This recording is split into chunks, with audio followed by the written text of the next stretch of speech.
A disabled man in wheelchair is bullied by bikers at a restaurant until he makes a shocking phone call. The rain poured outside Benny's Diner, painting streaks on the large front window. Inside, the diner was warm and cozy, buzzing with the quiet hum of people enjoying their meals. In the corner by the window sat Daniel Kane. He was dressed in a worn leather jacket and jeans, a man who didn't stand out at first glance, except for his wheelchair. It wasn't flashy or modern, just a simple, sturdy chair with a few scratches here and there. Daniel held a cup of coffee in one hand, stirring it slowly with the other. His face was calm, but his sharp green eyes seemed to watch everything. He had chosen this corner seat for a reason. He could see the whole room from there and the reflection of the parking lot in the rain-streaked window. It wasn't a habit he could break, even though he had been out of the military for years. His instincts were sharp, always on alert, even in a quiet place like this. The quiet didn't last long. The sound of motorcycles roared outside, breaking through the steady drum of the rain. Daniel glanced out of the window, his jaw tightening slightly. A group of bikers had just pulled into the parking lot, their bikes rumbling like thunder. There were 6 of them, big men in leather jackets with patches sewn on their backs. The door swung open with a loud creak, and the bikers stomped into the diner. Conversation stopped, and everyone turned to look at the newcomers. The leader of the bikers was a tall, broad man with a scruffy beard and tattoos covering his neck and arms. His eyes scanned the room like he was daring someone to say something. "This place'll do," he said loudly, his voice gruff. The other bikers laughed and followed him in, their heavy boots echoing on the tiled floor. They didn't bother waiting for a waitress. They headed straight for a booth, spreading out like they owned the place. Daniel didn't look at them directly, but he was watching. He kept his eyes on his coffee, his expression calm, as though he hadn't even noticed them. But inside, he felt a familiar sense of tension. He had seen men like this before, loud, cocky, and looking for trouble. One of the bikers noticed Daniel sitting alone by the window. He elbowed the man next to him, then grinned as he walked over. He was a wiry guy with a mean look in his eye, like he enjoyed making people uncomfortable. "Hey, Wheels," the biker said, leaning down close to Daniel. His voice was loud enough for everyone to hear. "What are you doing here all by yourself? Don't you need someone to push you around?" Daniel didn't flinch. He looked up slowly, meeting the biker's gaze. His face stayed calm, his voice steady. "Just having my coffee." The biker smirked. "Coffee, huh? You sure you can even hold the cup?" The other bikers started laughing from their booth. The leader stood up and walked over, towering over Daniel. He crossed his arms, his tattoos rippling as he leaned down. "What's your story, huh? Were you in the army or something?" he asked, pointing at the wheelchair. "What happened? Did you try to be a hero and fail?" The laughter got louder, echoing around the diner. The waitress behind the counter froze, her hands shaking as she clutched a pot of coffee. A few of the other customers looked away, avoiding eye contact with anyone. Nobody wanted to get involved. Daniel took a deep breath, then picked up his coffee and took a slow sip. He didn't respond to the bikers. He didn't show any anger or fear. He just set his cup down and pulled his phone out of his jacket pocket. The leader frowned. "What's that, huh? You calling the cops?" he sneered. "Go ahead. I'd like to see what they'll do." Daniel dialed a number and put the phone to his ear. He waited for a moment, then spoke, his voice steady and low. "Yeah, it's me. I'm at Benny's Diner. They're here. Send the team." The leader blinked, caught off guard. "What team? Who are you talking to?" Daniel didn't answer. Instead, he gave a small smile. It wasn't a warm smile. It was the kind of smile that made you uneasy, like he knew something you didn't. "You're bluffing," the leader said, but there was a flicker of doubt in his voice. "Nobody's coming for you." Daniel shrugged. "You've got about 10 minutes to find out." The bikers exchanged nervous glances. One of them got up and headed outside, probably to check if anyone was coming. The leader stayed, glaring at Daniel, but Daniel didn't look worried. He just sat there, calm as ever, sipping his coffee. The waitress finally found her courage and walked over to Daniel. She leaned in close, whispering, "Are you okay? Do you want me to call someone?" Daniel shook his head. "It's already taken care of," he said quietly. She hesitated, then nodded and went back behind the counter, still looking nervous. Minutes passed. The rain outside grew heavier, and the diner felt tense, like everyone was holding their breath. The bikers were restless now, muttering to each other and glancing toward the door. Then they heard it. The sound of tires crunching on the wet gravel outside. More than one car. The bikers turned to look as 3 large black SUVs pulled into the parking lot. The headlights cut through the rain, lighting up the diner's front window. The engines turned off and the doors opened. Several men stepped out. They weren't wearing uniforms, but they had a serious look about them. Tall, strong, and focused. They walked into the diner in a line, their faces calm but determined. The leader of the bikers, Frank Grizzly, stood up quickly, his chair screeching across the floor. "Who the hell are they?" he demanded, his voice loud but shaky. Daniel rolled his wheelchair back slightly, giving himself space. He looked up at the leader and said one word, his voice cool and steady: "Friends." Then he added, "And they're not here to talk." Frank stood by the counter, watching the men who had entered the diner. They didn't look like cops and they weren't wearing uniforms, but something about them was unsettling. Their calmness, their silent confidence, it made him uneasy. Still, Grizzly wasn't about to let anyone see him sweat. He leaned on the counter, glaring at Daniel. "This was fun, old man, but we got better things to do." The other bikers laughed nervously, clearly ready to leave. Grizzly gestured for them to follow, and they stomped toward the door. As they passed Daniel's table, the leader stopped and leaned down, his face inches from Daniel's. "Next time, keep your mouth shut," he growled. Daniel met his gaze, calm and steady. "Next time, think twice." Grizzly smirked and straightened up, slamming the diner door behind him as the group walked out into the rain. The rain had slowed to a drizzle as the bikers roared out of Benny's diner, their tires spraying water onto the slick pavement. Grizzly, the gang's leader, led the group, his jaw tight and his knuckles white on the handlebars. "They didn't even make a move, Darren," the wiry biker called out as they rode down the highway. "Bunch of wannabe tough guys." "Shut it," Grizzly barked. He couldn't shake the image of the calm, steady man in the wheelchair. There had been something unnerving about him, something that made Grizzly's skin crawl. But the gang laughed it off, confident they'd left the trouble behind.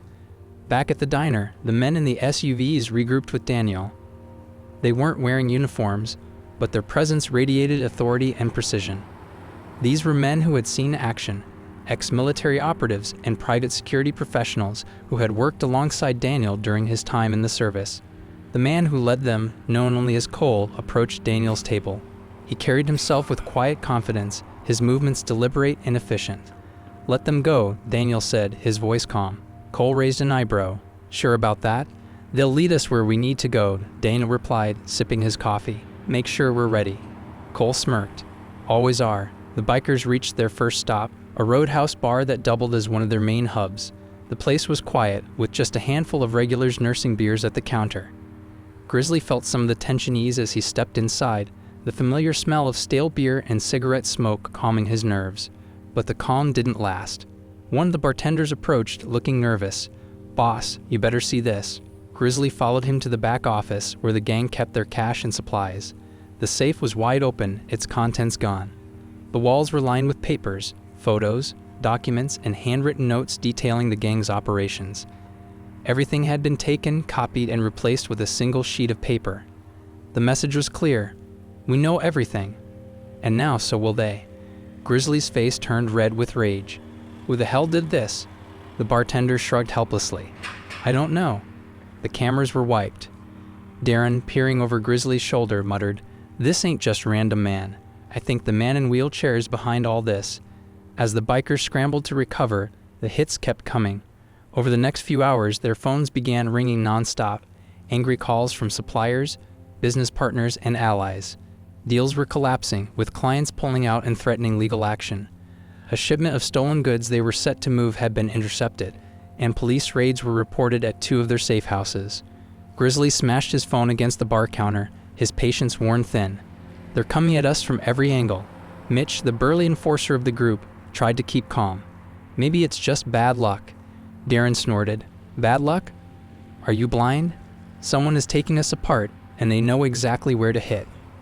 As the gang rode to their next hideout, a remote warehouse they used to stash illegal weapons, they noticed the road ahead was blocked. 2 unmarked vehicles were parked across the entrance, their headlights cutting through the misty rain. Grizzly signaled for the group to stop. "Stay here," he growled, dismounting his bike. Before he could approach, the men from the diner stepped out of the vehicles. They weren't carrying weapons, but their presence was enough to stop Grizzly in his tracks. Cole, the leader, stepped forward, his eyes locked on Grizzly. "This is private property," Grizzly said, trying to sound tough. "You don't belong here." Cole smiled faintly. "Neither do you." Grizzly took a step back, his hand inching toward his pocket. Before he could make a move, the sound of sirens echoed in the distance. Police cars appeared from behind the unmarked vehicles, their lights flashing as officers poured out. "What the?" Darren stammered as the gang realized they'd been boxed in. Grizzly turned to his men. "Run, scatter." But it was too late. The officers moved quickly, rounding up the bikers one by one. Mitch tried to fight back, only to be tackled to the ground. Darren made it to his bike, but was stopped by Cole, who stepped into his path and calmly knocked him off balance. Hours later, Grizzly sat in a holding cell, his face a mask of anger and frustration. His empire had crumbled in a matter of hours. His men were either arrested or on the run, his business in shambles. The sound of boots echoed down the hallway, and Grizzly looked up to see a man in a wheelchair being wheeled toward his cell. It was Daniel. Grizzly sneered. "You think you're clever, don't you?" Daniel tilted his head slightly. "It's not about being clever. It's about making sure you can't hurt anyone else." Grizzly laughed bitterly. "You think this is over? You think locking me up will stop it?" Daniel tilted his head slightly. "Is that what you tell yourself? That you're untouchable?" Grizzly glared at him, but there was no mistaking the doubt creeping into his expression. Daniel's voice softened, his tone almost conversational. "Do you even remember me?" Grizzly frowned. "What the hell are you talking about?" Daniel took a deep breath. His hands rested on the armrests of his wheelchair, his fingers curling slightly as if gripping an invisible memory. "It was 3 years ago, a diner not unlike Benny's. You and your crew walked in, loud and cocky, like you owned the place. There was a waitress, a kid, really, couldn't have been more than 20. She spilled a drink on one of you." Grizzly's brow furrowed, but he said nothing. "You didn't take it well," Daniel continued, his voice hardening. "You shoved her, laughed when she hit the floor. I stood up. I told you to leave her alone." Grizzly leaned back, recognition dawning on his face. "That was you." Daniel nodded. "I was stupid. I thought I could stop you, but you taught me a lesson, didn't you?" The room was silent except for the hum of the fluorescent light. Daniel's voice dropped to a near whisper. "You shot me in the back." Grizzly's sneer faltered. "That was just business." Daniel's eyes flashed. "Business?" His voice rose, sharp and cutting. "She died, Grizzly, that kid you shoved. She died because no one could get to her in time." Grizzly looked away, his bravado cracking under the weight of Daniel's words. "And me?" Daniel continued, leaning forward. "You took my legs. You took my future. But you didn't take everything. You see, Grizzly, I've spent the last 3 years putting myself back together. And now I'm here to make sure you never hurt anyone else again." Grizzly clenched his fists, his mind racing. "You think locking me up is gonna stop it? You think I'm the only one out there? You're wasting your time." Daniel smirked faintly, his calm returning. "I'm not wasting anything. I've already dismantled everything you built. Your crew? They're either in custody or running scared. Your suppliers? They're cutting ties. Your stash houses? Gone." Cole stepped forward, his presence looming over Grizzly. "You're done, Frank. Every piece of your little empire has been burned to the ground." Grizzly stared at them, his face pale. "You think you're so clever. But people like me, we always come back." Daniel shook his head. "Not this time." As Daniel and Cole left the holding area, another friend of Daniel, named Scar, joined them in the hallway, his expression curious. "So that's the guy, huh?" Daniel nodded, his face unreadable. Scar chuckled. "Doesn't seem like much. What's next?" Daniel paused, glancing back at the holding cell. "Grizzly's just a symptom. There are others out there doing the same thing, hurting people the same way. We don't stop with him." Cole smirked. "You're thinking big." Daniel's voice was calm but resolute. "It's not about thinking big, it's about doing what's right." As they walked out into the rainy night, Daniel felt a weight lift from his shoulders. This wasn't just about revenge anymore. It was about making sure no one else suffered the way he had. The rain fell steadily as Daniel, Cole, and Scar left the police station, the glow of streetlights reflecting off the wet pavement. Daniel's expression remained calm, but the weight of the evening hung heavy in the air. For 3 years, his life had been a series of uphill battles, each step taken with the memory of that night in the diner driving him forward. Inside the holding cell, Grizzly paced like a caged animal. His mind churned, replaying Daniel's words and the systematic destruction of his operation. The gang he'd built, the power he'd wielded, it was all gone. He knew he wasn't getting out anytime soon, but he wasn't ready to give up. Grizzly glanced at the officer stationed nearby, waiting for the right moment. When the officer turned his back, Grizzly lunged at the cell door, shouting, "I want to make a deal. You hear me? I'll talk." The officer turned, his expression indifferent. "What do you got?" Grizzly's lips curled into a desperate grin. "I can give you names. Big names. People way bigger than me." The officer didn't respond right away. Instead, he walked off, leaving Grizzly to stew in the silence. For the first time in years, Grizzly felt powerless. Back in the SUV, Daniel stared out the window, watching the rain streak down the glass. Cole drove in silence, the soft hum of the engine the only sound. Scar, sitting in the passenger seat, finally broke the quiet. "You sure you're done with this?" Scar asked, glancing back at Daniel. Daniel didn't answer immediately. He rubbed his hands together, the scars on his palms a reminder of how much he'd endured. "I'll never be done," he said quietly, "but Grizzly was the start, and I'll make sure people like him don't get away with it." As they reached the outskirts of town, Cole turned onto a quiet road, pulling up to a small, modest house, Daniel's home. Daniel wheeled himself out of the SUV, the rain misting around him. He paused on the porch, looking back at Cole and Scar. "You got the files, right?" Cole held up a folder. "Everything the cops need to bury Grizzly and what's left of his crew." "And you made sure the victims' families know?" Daniel asked. Scar nodded. "We sent the letters. They'll know they're finally getting justice." Daniel nodded, a flicker of relief crossing his face. "Good."